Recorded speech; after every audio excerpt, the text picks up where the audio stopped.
salam sejahtera.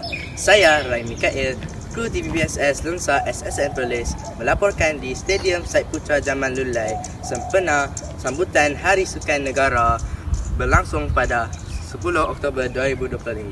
Program ini diadakan bagi menyemarakkan kesukanan dan gaya hidup sihat dalam kalangan warga sekolah. Selaras dengan tema Hari Sukan Negara tahun ini, Fit Malaysia aktif sepanjang hayat. Pelbagai aktiviti yang menarik turut dijalankan termasuklah larian santai, pertandingan bersukan neka, bersenam aerobik dan juga sambutan bertuah untuk para peserta.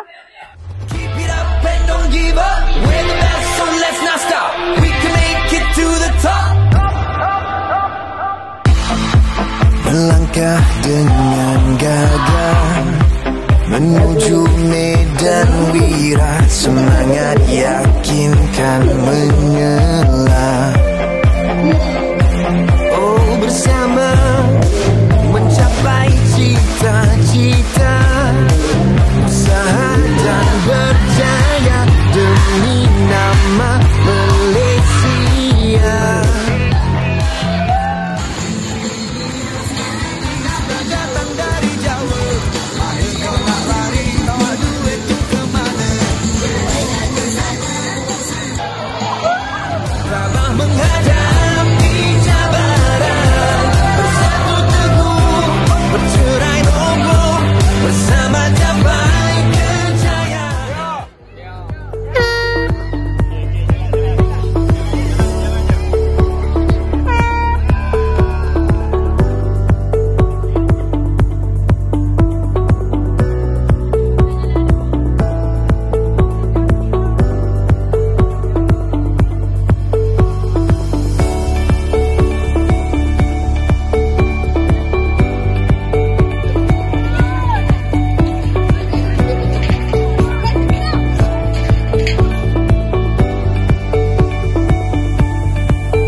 Baiklah, sekarang saya bersama salah seorang pelajar Hari Sukan Negara.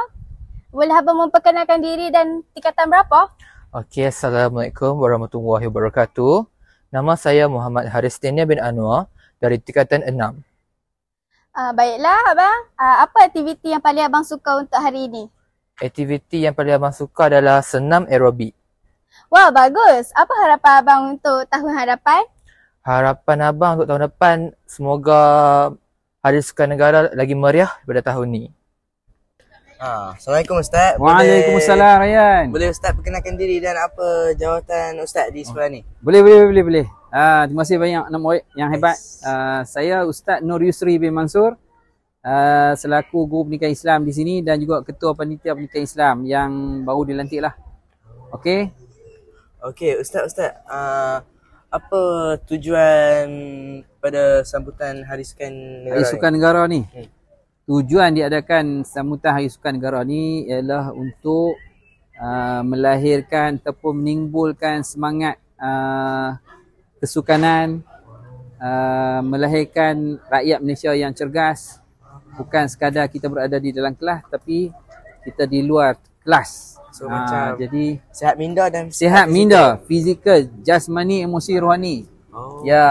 Okey, faham. Okey, terima kasih. Semoga dengan sambutan seperti ini, kita semua dapat memperkukuhkan semangat kesukanan, meningkatkan kecergasan dan memupuk gaya hidup sihat. Sekian sahaja liputan kami dari TVBSS dan SSN Perlis. Teruskan bersukan, kekal sihat dan aktif.